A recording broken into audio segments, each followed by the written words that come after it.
মানে এনো ঈদের আমার মাঝে ওই লগে চেয়ার দিছে কোপটা দিছে পরে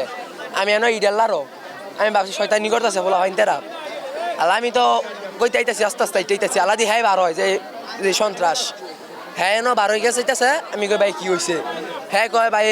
যে তোমার মাই ডাক পারে তুমি একটু ঘর যাও আলা শৈলতি পুরা রক্ত পড়া আলা কয়ে ভাই কারণ এই কথাটা কইছে 2-3 বার ডাক দিছে রে হ্যাঁ সামনে গিয়ে দিছে দৌড়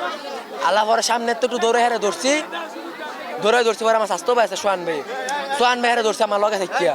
আমরা খাওয়া দাওয়া করে শুয়েছিলাম প্রতিদিনে আমরা শুয়ে থাকি তো আজানটা দিলে আমি দোকানে জায়গা ও বসে বসে নামাজ পড়ে তো গিয়া 10-15 মিনিট বেচা কিনা করলাম বেচা কিনা পরে ফোন দিছে ওই আরে দোকানদার তো ভাই তোর বউর তো মাইরে আছে ডাকাত ঢুকছে বাড়ির তো আমি ধরে আসলাম আসা দিয়ে ফয়রা রয়েছে পরে ধরাধরি করে ডিকেএমসি মধ্যে নিয়ে গেছি আর কি ওইখান থেকে মৃত ঘোষণা দিছে ডাকাত ঢুকছে আমি আসা হসপিটালে এসে আর দেখছি দৌড়াইতে আছে লোকজনের দৌড়াইতে আছে পাবলিক ঢুকে আছে পরে দৌড়াইয়া পরে শুনলাম যে ওরা নাকি দৌড়াইয়া দৌড়ছে ঘটনা হলো আমার ছোট ভাইয়ের বউ কোরআনশি পড়তেছে হ্যাঁ এই অবস্থায় বলে যেন চোট ঢুকছে পরে কতক্ষণ পরে আমার বাতি যাইয়া দে এক লোক কেন পরে হাই দিছে দৌড় হাইও দৌড়তেছে এটা দইরা পরে আরো মাসিকে ধরছে ইয়া দেখার মা একবারে মরা পরে মেডিকেল নিচ্ছে ডিএমসিতে এখন মৃত্যু ঘোষণা করছে। রূপগঞ্জ থানার অন্তর্গত কাঞ্চন পৌরসভার কেরাবো নামক স্থানে আপনারা জানেন যে মেহেদি নামের একজন টাইলস মিস্ত্রি নিহত আমেনা বেগমের বাসায় বিগত 4-5 দিন আগে টাইলসের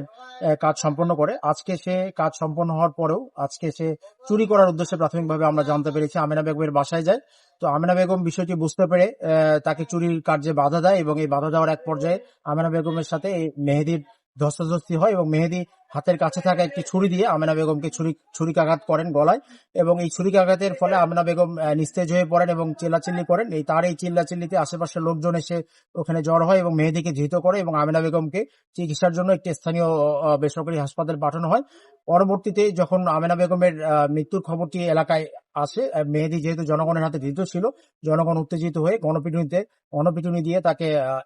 ঘটনাস্থলেই মেরে ফেলে বলে আমরা প্রাথমিক ভাবে জানতে পেরেছি। আমরা 2টি লাশই পরবর্তীতে পুলিশ যে উদ্ধার করতে সক্ষম হয়েছি। লাশ 2টি পোস্টমর্টমের জন্য সুরতহাল করা ইতিমধ্যে সম্পন্ন হয়েছে এবং লাশ 2টি পোস্টমর্টমের জন্য আমরা পাঠিয়ে দিচ্ছি। এই ব্যাপারে আইনগত ব্যবস্থা প্রক্রিয়াধীন আছে। আমরা আইনগত ব্যবস্থা আপনাদেরকে পরবর্তীতে জানাবো। ধন্যবাদ আপনাকে।